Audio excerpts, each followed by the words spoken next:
누가복음입니다.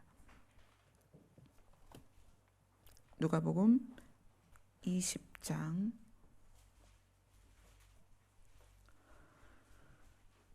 41절에서 44절까지 같이 읽도록 하겠습니다.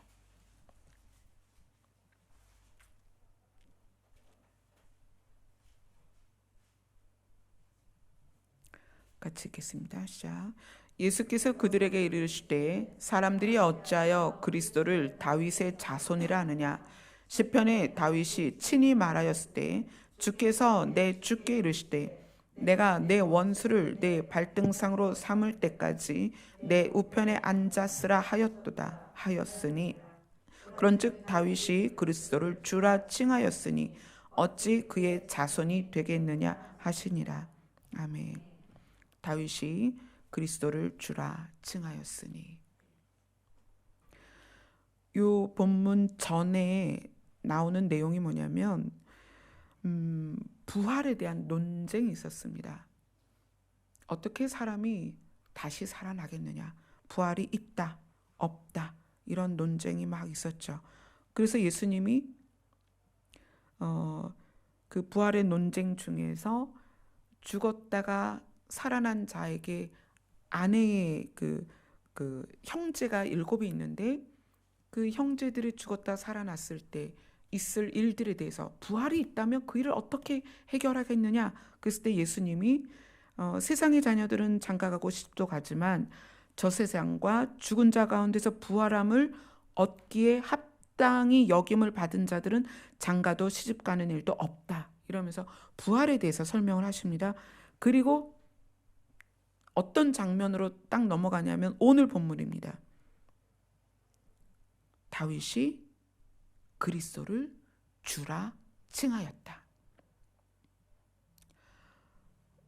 이스라엘 사람들이, 유대인들이 기다리는 메시아는 다윗의 혈통에서 나오는 것을 기정사실화했습니다. 그러니까 사실 또 예수님이 다윗의 혈통 가운데 나왔습니다. 그래서 우리가 성경에서 많이 보죠. 예수 그리스도는 다윗의 자손이다. 근데 예수님이 이 사람들에게 어떻게 메시아가, 그리스도가 다윗의 자손이냐, 다윗이 그를 주라고 하지 않았느냐, 이 부분을 시편을 가지고 설명을 해요. 왜 이 부분이 나왔냐면 부활에 대한 것을 설명하시면서 예수 그리스도 자기 자신의 신성을 이야기하는 거예요. 육적으로는, 혈통적으로는 다윗의 자손이 맞습니다. 우리가 예수 그리스도의 계보를 통해서 우리가 그걸 봤죠.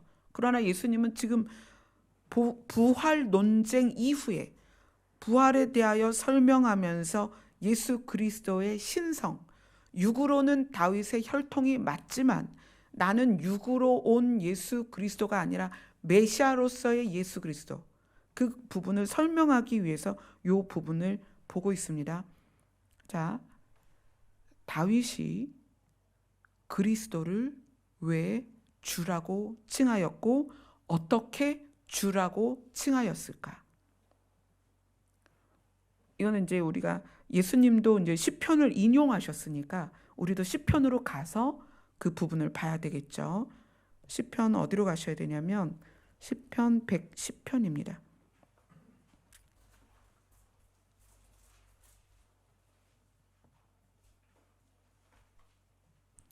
시편 108편, 109편, 110편 다윗의 시예요. 근데 이 110편에서 다윗이 어떻게 고백을 했냐면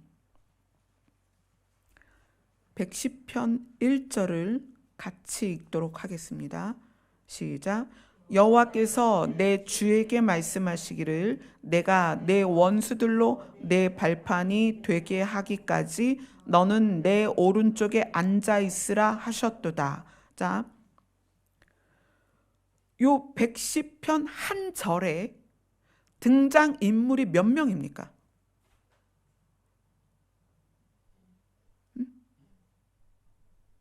4명. 또 다른 의견이 있나요? 아주 짧은 110편 1절에 등장인물이 몇 명? 3명? 4명이었는데 1명 줄었어. 3명? 자, 우리 전도사님, 이정덕 전도사님, 몇 명이야 여기? 한 명. 한 명? 아니 지금 자신 있게 한 명이라 그랬어요. 한 명 아니면 어떡하려고. 내가 이 실명을 거론하지 말았어야 되는데.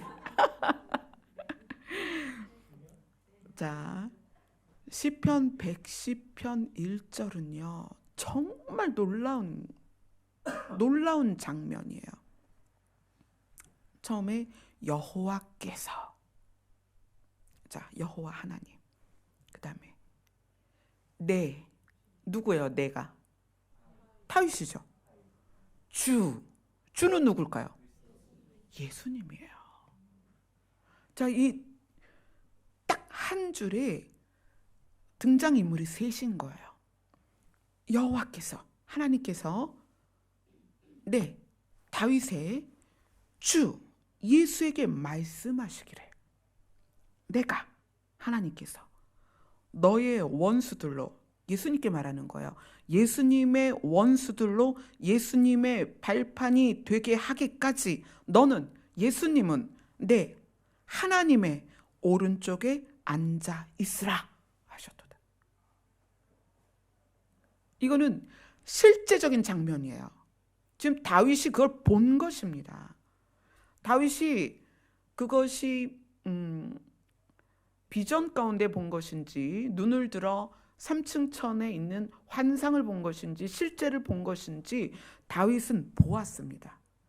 무엇을 보았냐면 하나님이 예수님께 이야기하는 걸 보았다는 거예요.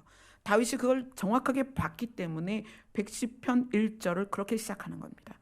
여호와께서, 하나님께서 내 주에게 말씀하시기를, 등장인물이 셋이죠. 내 주에게 말씀하시기를, 내가 너의 원수들로 너의 발판이 되기까지 너는 내 오른쪽에 앉아 있으라. 그래서 3층 천에 하나님의 보좌 어디에? 우편에 계신 예수님을 누가 본 거예요? 다윗이 보았다는 거예요. 다윗이. 이것을 지금 예수님이 그대로 누가복음에 가져가서 인용을 하신 거예요. 놀라운 거예요. 다윗은 3층 천에 있는 하나님의 보좌에 계신 하나님이 자기 우편에 있는 예수님에게 이야기하는 장면을 명확하게 보고 110편 1절을 서술한 것입니다. 다윗의 시에. 그리고 하나님께서 언제까지 내 옆에 있어라. 언제까지? 너의 원수를 내가 너의 발밑에 둘 때까지 너는 내 옆에 있어라. 그리고 내 오른쪽에 앉아 있다가 때가 되면, 원수가 예수 그리스도의 발판이 된다는 것은 심판을 말하는 거예요. 심판할 때가 되면 너는 오른쪽에서 일어날 거라는 거예요. 심판 때까지는 내 보좌 오른편에 앉아 있어라. 심판이 시작되면 너는 일어나서 그 일을 행할 것이다. 이걸 지금 다윗이 본 거예요. 그래서 그것을 쓴 것을 예수님이, 봐라, 다윗이 나를 보았다. 어떤 장면? 아버지와 내가 하나님의 보좌에서 나누는 대화를 다윗이 보았다. 그래서 다윗이 나를 주라고 말했다는 거예요. 내 주. 다윗은 명확하게 아버지 하나님과 아들 예수 그리스도를 이미 다윗이 살아있는 동안에 보았고 알았다는 거예요. 예수님이 유대인들에게 알려주고 싶은 건, 물론 나는 육으로 다윗의 혈통에 태어났지만 나는 다윗이 주인이라고 말했던 주다라는 신성을 이야기를 하는 거예요. 그러면 어떻게 하나님은 다윗에게 그 장면을 보여줬냐는 거예요. 심판날까지 너는 내 우편에 앉아 있어라. 이 장면을 다윗이 누군데 그걸 보여줬냐는 거예요. 어떻게 그렇게 실제적으로 다윗은 그걸 볼 수 있었냐는 거예요. 자, 108편으로 갑니다. 시편 108편. 다윗이 그 장면을 볼 수 있었던 이유가 108편, 109편에 나옵니다. 108편 1절부터 5절까지입니다. 시작. 하나님이여 내 마음을 정하여 싸우니 내가 노래하며 나의 마음을 다하여 찬양하리로다. 비파와 수구마 깰지어다. 내가 새벽을 깨우리로다. 여호와여 내가 만민 중에서 주께 감사하고 문나라 중에서 주를 찬양하오리니 주의 인자하심이 하늘보다 높으시며 주의 진실은 궁창에까지 이르나이다. 하나님이여 주는 하늘 위에 높이 들리시며 주의 영광이 온 땅에서 높임 받으시기를 원하나이다. 아멘. 하나님이여 내가 마음을 정했습니다. 어떻게 정했냐면 내가 노래하며 나의 마음을 다하여 이제 하나님만 찬양하겠습니다. 하나님만 높이겠습니다. 하나님을 섬기겠습니다. 그리고 그것을 실제적으로 이렇게 얘기합니다. 내가 새벽을 깨우리로다. 새벽을 깨운다는 것은 뭐냐면 깊은 어둠 가운데 있는데 그 깊은 어둠 가운데 빛을 초청하는 것입니다. 새벽이 뭐예요? 동이 트는 거예요. 태양이 떠오르지 않은 상태는 새벽이라고 말하지 않습니다. 심야예요, 심야. 깊은 밤입니다. 그 깊은 밤이 언제 새벽이 되는 거냐면 동이 터야 새벽인 거예요. 빛이 떠올라야 됩니다. 근데 다윗은 마음을 정한 거예요. 하나님, 내가 이제 하나님께 마음을 정했습니다. 하나님만 찬양하겠습니다. 내가 어둠 가운데 있었지만, 내가 죄악 가운데 있었지만 이제 내가 빛을 초청하겠습니다. 빛 대신 하나님을 내 안에 모시겠습니다. 내가 빛 가운데 있겠습니다. 그래서 그렇게 고백하는 거예요. 내가 새벽을 깨우리로다. 우리나라가 새벽 예배를 왜 중요하게 생각하는 거예요? 하루의 시작을 어둠 가운데에서 주님 앞에 나와서 기도로 시작하겠다는 거예요. 어둠을 밝히겠다는 거예요. 우리는 공중권세 잡은 자의 세력 안에 있기 때문에 모든 흐름이 어둠의 그 영향력입니다. 미움, 오해, 슬픔, 좌절, 낙심, 의심, 고통, 질병, 사고, 붕괴되고 부셔지고 망가지고 손실되고 너무나 많은 어둠의 영향력 아래 있단 말이에요. 우리가 그것을 영향을 받지 않으려고 발버둥 치지만 비가 오면 만물이 그 빗물에 젖는 것처럼 우리는 어둠의 영향 아래 있습니다. 근데 그 어둠의 영향 아래 있던 다윗이 결심을 했다는 거예요. 하나님이여, 내가 마음을 정했습니다. 내가 노래를 하겠습니다. 환경이 변해서 노래를 하겠다는 게 아닙니다. 내가 어둠 가운데 노래를 하겠습니다. 내가 찬양하겠습니다. 하나님께서 나의 대적을 무찔러 주셔서 찬양하는 게 아니라 나의 부모가 마음이 바뀌어서 나를 사랑해서 내가 찬양하는 것이 아니라 나의 형제가 나를 존중하고 나를 높여서 찬양하겠다는 게 아닙니다. 어둠 가운데 마음을 정한 거예요. 내가 어떠하든지, 내가 어떤 상황에 있든지, 내가 어떤 형편에 있든지 나는 빛을 초청하겠습니다. 나는 어둠 가운데 있지만 출생이 이미 너무나 비참한 출생 가운데 있었지만 내가 그러한 어둠 가운데 마음을 정했습니다. 빛을 초청하겠습니다. 그래서 자기 스스로 어둠 가운데 있던 자기 자신이 새벽이 되겠다는 거예요. 새벽을 깨우리로다. 이제 새벽이 시작되었습니다. 왜? 빛을 초청했기 때문에. 이것이 다윗의 정한 마음입니다. 그 결심 가운데, 그래서 내가 만민 중에서 이 땅에 얼마나 많은 사람이 있습니까? 내가 이 많은 사람 가운데 나는 주를 찬양하겠습니다. 주께 영광 돌리겠습니다. 그러한 다윗의 고백이 하나님께 어떻게 응답이 왔냐면 7절.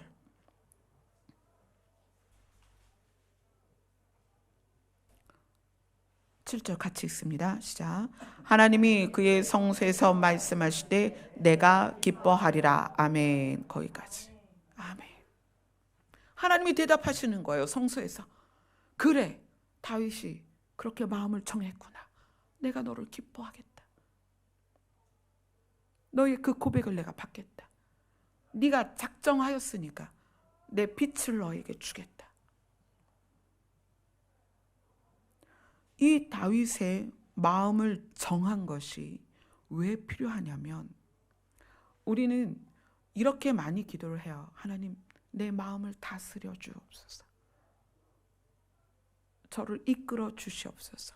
인도하여 주시옵소서. 물론 하나님의 주권은 우리를 인도하십니다. 그러나 그 인도하심 가운데 우리가 무엇이 있어야 되냐면, 자발적인 따라가는 내 행동이 필요하다는 거예요. 그렇잖아요. 목자가 양을 인도하죠. 당연히 인도합니다. 양이 어떻게 돼요? 자기 네 발로 목자를 따라가야 됩니다. 양을 인도한다고 해서 양 목에다가 줄 걸어가지고 끌고 가는 게 아니에요. 반드시 인도는 따라감이 수반되어야 됩니다. 하나님께서 다윗의 마음을 받으셔서 내가 너를 기뻐한다. 그 고백을 내가 기뻐한다. 그랬을 때 다윗은 그 삶에서 자기의 정한 마음을 그대로 살아냅니다. 살아내요. 그것이 109장입니다. 시편 109편.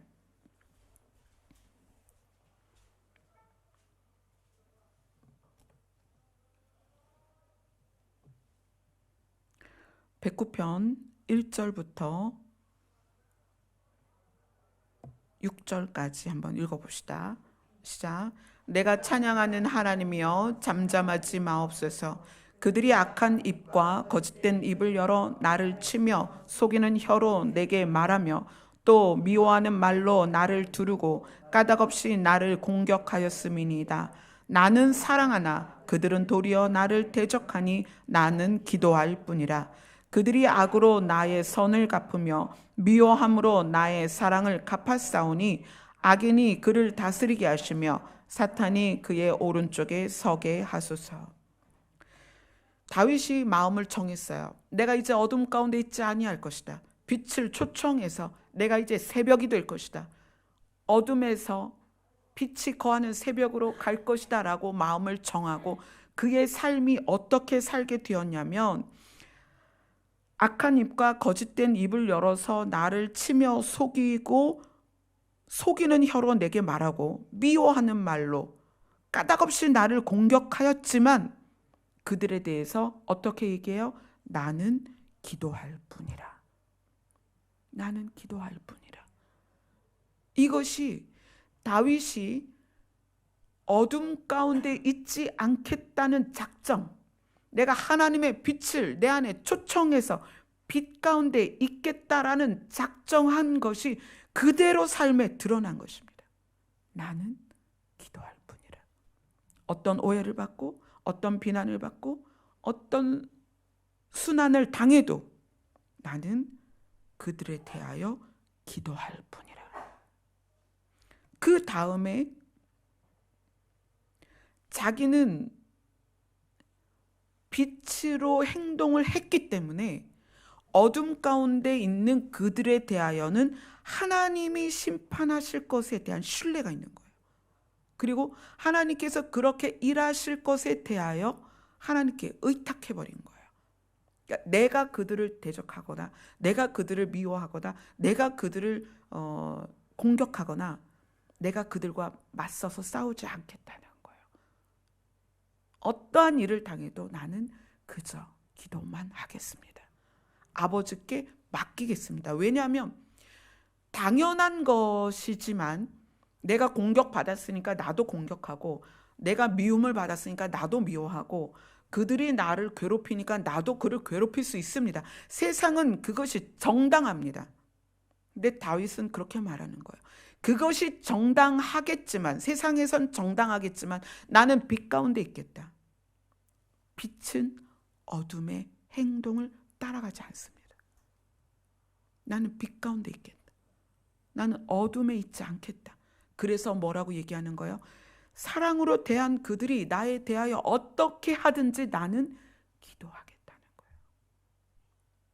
그래서 그 나머지 부분들, 내가 기도만 하고 대응하지 않았던 그 일에 대하여 하나님께서 얼마나 섬세하게 일하실 것인가 109편 1절 31절까지 쭉 나옵니다. 이것이 빛 가운데 있는 다윗의 마음을 정한 삶이 그대로 나오는 거예요. 이러한 다윗에게 무엇을 보여주시냐면, 하나님은 그래, 네가 원수에 대하여, 대적에 대하여, 너를 미워하고 핍박하던 자에 대하여 기도하면서 나에게 맡긴 것을 내가 어떻게 시행하는가 보라. 그리고 하나님이 보좌 우편에 있는 예수님에게 말씀하시는 거예요. 뭐라고 말씀하세요? 여호와께서 내 주에게 말씀하시기를, 110편에 그렇게 시작하죠. 내가 너의 원수들로 너의 발판이 되게 하기까지 너는 내 오른쪽에 앉아 있으라. 그러나 때가 되면 너는 일어나서 그들을 심판하라는 거예요. 원수 갚는 것이 주께 있다는 거예요. 다윗은 그것을 작정한 것입니다. 빛을 초청해서 어둠이었던 자신이 빛으로 새벽이 되었을 때 그 삶에 작정한 것이 무엇이냐면, 어떠한 상황에서도 나는 기도를 하겠다는 거예요.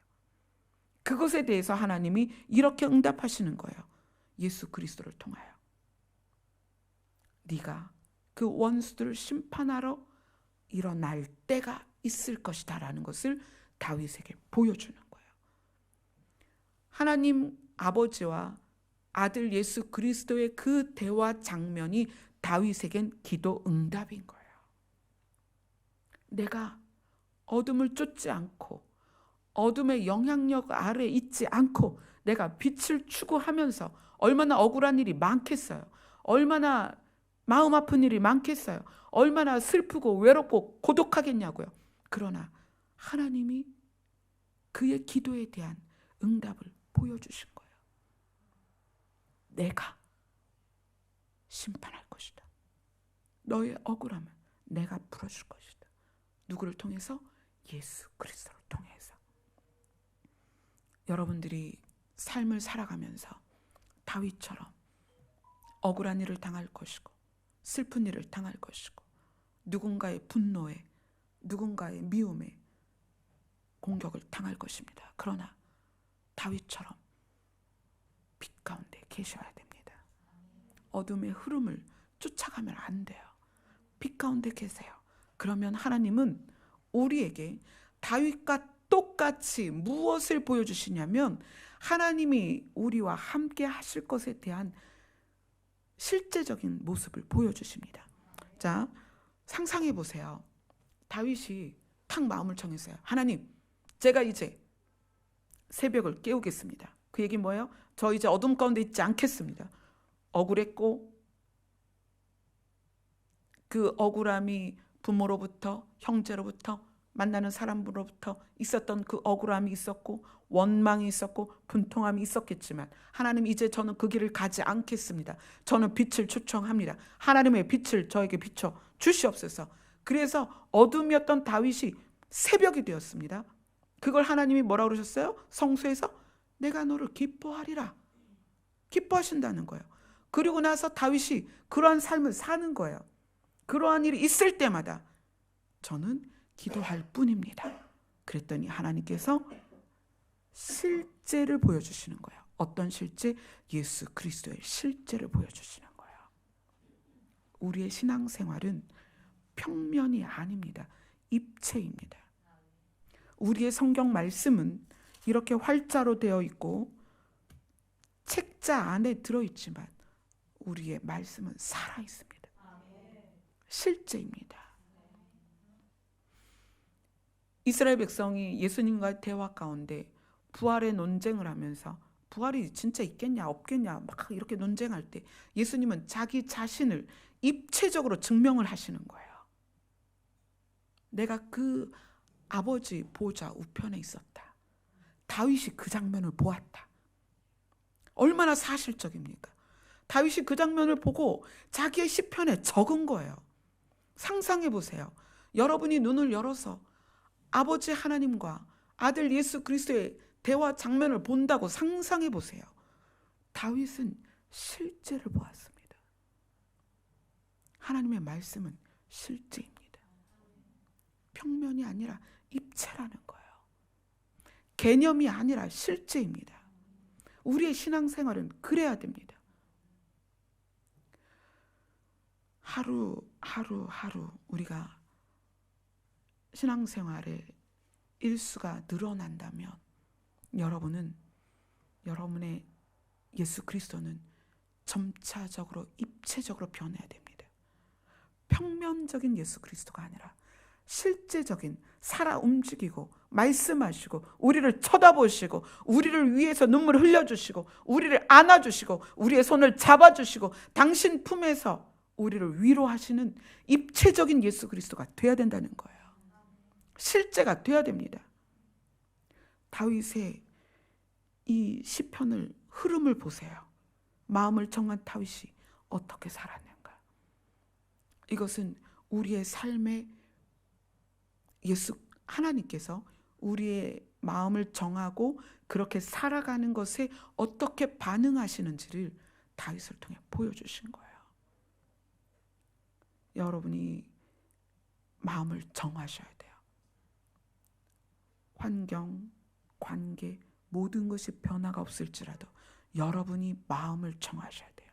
그리고 어떤 거로든 어둠의 흐름을 쫓지 마세요.